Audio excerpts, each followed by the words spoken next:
काँग्रेसचे नेते संजय निरुपम यांनी राज ठाकरेंवरती निशाणा साधलेला आहे. आपल्या सोबत आहेत, आपण त्यांच्याशी बोलणार आहोत. सर, तुम्ही राज ठाकरेंवरती निशाणा साधलेला आहे आणि त्यासोबतच महाविकास आघाडी सरकार, ज्यामध्ये काँग्रेसही आहे, त्यांना घरचा आहेर दिलाय की कारवाई करत नाही. महाविकास आघाडी सरकार राज ठाकरेंना घाबरते. तुमची प्रतिक्रिया? मैं निशाना साधलेला है ऐसा नहीं है। मैं कोई निशानबाज आदमी नहीं हूं कि ऐसे टारगेट कर रहा हूं। मेरे मन में एक दो प्रश्न हुए। जिस प्रकार से राणा दंपत्ति ने राज्य सत्ता को चुनौती दी और कहा मुख्यमंत्री के घर के सामने जाके हनुमान चालीसा पढ़ेंगे, और निश्चित तौर पर एक बहुत ही गलत किस्म का बयान से उससे एक तनावपूर्ण माहौल पैदा हुआ और उसके बाद सरकार ने कार्रवाई की। मुंबई पुलिस ने उनको अंदर डाला, जो कि वाजिब किया और हम उसका स्वागत करते हैं। बिल्कुल उसी तरीके से राज ठाकरे ने भी अपने भाषणों से, अपने बयानों से पूरे महाराष्ट्र का सामाजिक वातावरण खराब किया, सांप्रदायिक तनाव क्रिएट किया। औरंगाबाद में जो उनकी सभा होती है उसमें महाराष्ट्र पुलिस 16 शर्तें रखती है और 16 में से 12 शर्तों का उल्लंघन करते हैं अपनी सभा लेने के बाद। उसके बाद भी राज ठाकरे की अभी तक गिरफ्तारी क्यों नहीं हुई है? जो एफआईआर हुआ और जो धाराएं लगाई गई हैं वो बहुत ही नॉमिनल हैं। तब मेरे मन में सवाल उठता है कि क्या राज ठाकरे से सरकार डर रही है, घबरा रही है? क्योंकि सरकार को चुनौती देने वाले लोग अगर इस तरीके से गली गली में खड़े होने लगे और कानून के धज्जियां उड़ाने लगे तो सरकार का चलना बड़ा मुश्किल हो जाएगा। फिर लोगों में डर नहीं रहेगा, भय नहीं रहेगा। इसलिए मैं सरकार से डिमांड करता हूं कि आप राज ठाकरे के खिलाफ सख्त कार्रवाई करें। आज हमने खबर पढ़ी कि मस्जिदों के ऊपर जो गैर कानूनी ढंग से लाउड स्पीकर लगा रहे हैं या बजा रहे हैं, ऐसे मस्जिद के ट्रस्ट के 2 ट्रस्टियों के खिलाफ आपने कार्रवाई की। ठीक है, अगर कानून का उल्लंघन किया, आपने कार्रवाई की, उस पर कोई ऐतराज नहीं होना चाहिए। बिल्कुल उसी तरीके से मौलानाओं को और मौलवियों को रमजान के महीने में जिस तरीके से डराया धमकाया गया राज ठाकरे की तरफ से, वो भी एक केस है, वो भी एक मामला है। और उस मामले को जितनी गंभीरता से मुंबई पुलिस को लेना चाहिए, महाराष्ट्र पुलिस को लेना चाहिए, सरकार को लेना चाहिए, उतनी गंभीरता से लेते हुए नहीं दिख रही है। ऐसा लग रहा है कि राज ठाकरे के एजेंडा के पीछे पीछे सरकार चल रही है। ये ज्यादा खतरनाक है। इसलिए मेरे मन में यह सवाल उठ रहा है। नाही, पण हे सगळं घडतंय, या मागे नेमका सूत्रधार कोण आहे असा प्रश्न तुमच्या मनामध्ये उपस्थित होतो? ये तो सबको मालूम है। एक व्यक्ति जो हर चुनावी मौसम में अपना रंग बदलता, अपना विचार बदलता है, वो तो पूरे महाराष्ट्र ने देखा है। 2019 में जब लोकसभा चुनाव हो रहे थे तब आपने देखा होगा कि कांग्रेस के उम्मीदवारों के लिए राज ठाकरे ने सभाएं ली, मुझे छोड़ करके। मुझसे पूछा गया, भाई आपके लिए नहीं आएंगे, मुझे चाहिए नहीं। वो जाके नांदेड़ में सभा ले रहे हैं, तो मुंबई में सभा ले रहे हैं, पता नहीं और कहां के, मुझे याद नहीं आ रहा है। और तब वो लाहौर वीडियो चल रहा था, वीडियो लगा करके भारतीय जनता पार्टी को गलियाया जा रहा था। अचानक भारतीय जनता पार्टी से विशेष प्रेम पैदा हो गया है। बीजेपी को छोड़ के सबके खिलाफ बोला जा रहा है। और बीजेपी का जो एजेंडा है, हर राज्य में एक तनाव का वातावरण पैदा करना, दंगे की स्थिति तैयार करना, ऐसा लगता है कि भारतीय जनता पार्टी ने अपना पूरा कार्यक्रम आउटसोर्स कर दिया है राज ठाकरे को। ये तो साफ साफ दिख रहा है। तो इसके ऊपर अलग से ज्यादा टिप्पणी करने की जरूरत नहीं है। नक्कीच, पण राज ठाकरे जे आहे ते आपल्या मुद्द्यावरती ठाम आहे की जिथे जिथे मस्जिदी बाहेर लाऊडस्पीकर लागतील, भोंगे लागतील, अजान होतील, त्या ठिकाणी डबल आवाजामध्ये हनुमान चालीसा वाजवली जाणार। ये गलत है। अगर इस तरह की वो धमकी दे रहे हैं कि जहां जहां मस्जिदों पर लाउड स्पीकर बजेगा वहां पर डबल आवाज में हनुमान चालीसा का पाठ कराएंगे वो लाउड स्पीकर लगा के, तो इससे सामाजिक वातावरण खराब होगा, इससे सांप्रदायिक तनाव पैदा होगा। और आप तय नहीं करेंगे।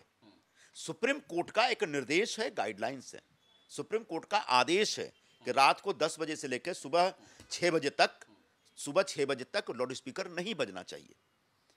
और कितना डेसिबल का इस्तेमाल होना चाहिए, यानी आवाज के ऊपर कितना नियंत्रण होना चाहिए, ये भी सुप्रीम कोर्ट के गाइडलाइंस है। तो उन गाइडलाइंस के हिसाब से मुंबई पुलिस को काम करना चाहिए, न कि कोई भी व्यक्ति खड़ा हो जाएगा कि मैं राज ठाकरे, मैं तय करूंगा कि यहां क्या होगा। ऐसे सरकारें नहीं चलती। और इस प्रकार से जो भी लोग बात कर रहे हैं उन लोगों के खिलाफ सख्त कार्रवाई की जानी चाहिए। राज ठाकरे असं पण म्हणतात की अयोध्या दौऱ्याला जाणार आहेत, 5 जूनला त्याची तयारी सुरू झाली आहे।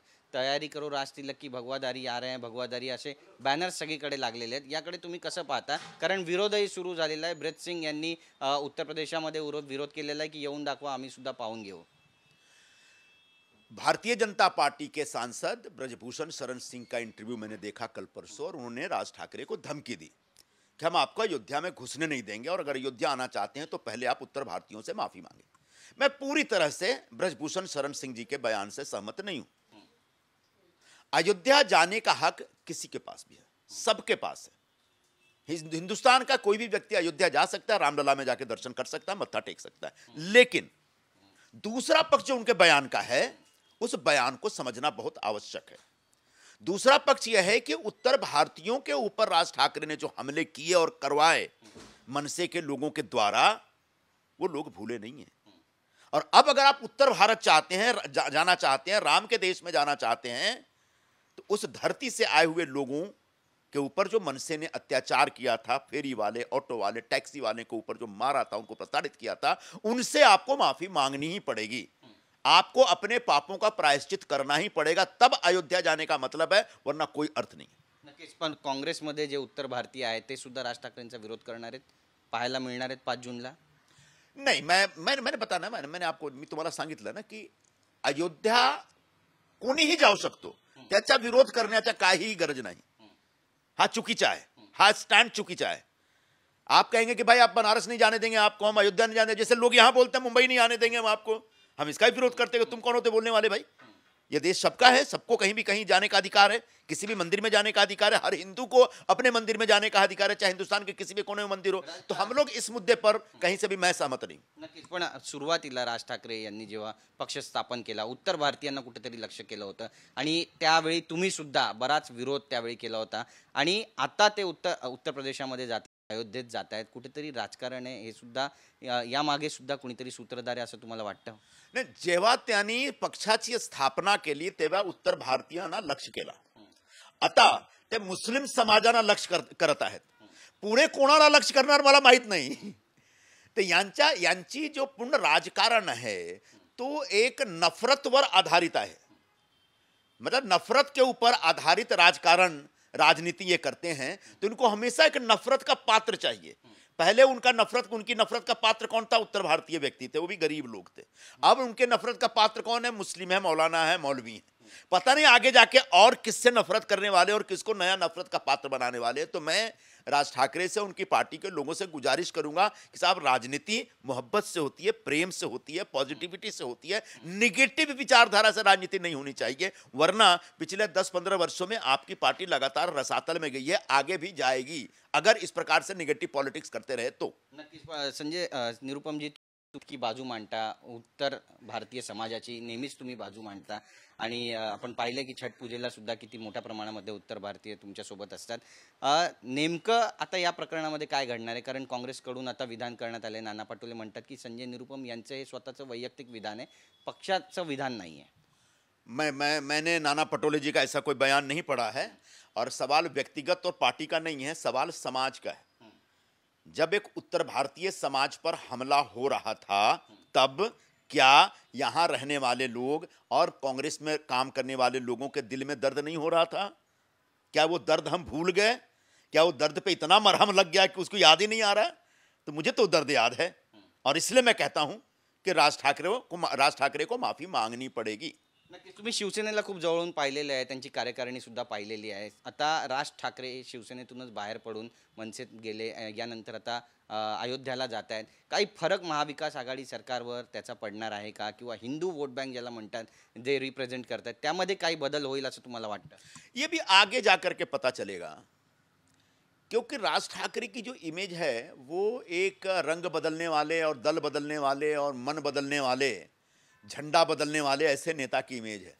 तो ऐसे व्यक्ति को पूरा हिंदू समाज सिर्फ अयोध्या में जाके मत्था टेक के आ गए और मस्जिदों पे जो लाउड स्पीकर लगा उसके खिलाफ बयान जारी कर दिए, इससे क्या पूरा हिंदू समाज इनको स्वीकार करेगा? मुझे फिलहाल तो नहीं लगता है।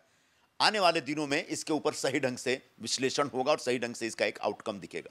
धन्यवाद या सगळ्या माहितीसाठी। तर संजय निरुपम ज्यांनी आपली मतं मांडलेली आहेत आणि थेट राज ठाकरे यांच्यावर निशाणा साधला आहे, त्यासोबतच महाविकास आघाडी सरकारवर सुद्धा निशाणा साधलेला आहे की राज ठाकरे यांच्यावरती जी कारवाईची प्रक्रिया आहे ती कुठे ना कुठेतरी पूर्णपणे स्लो झालेली आहे आणि त्यामध्ये गती देण्याचं काम महाविकास आघाडी सरकारने करणं गरजेचं आहे। कॅमेरा पर्सन अरविंदसह गिरीश गायकवाड, TV9 मराठी, मुंबई।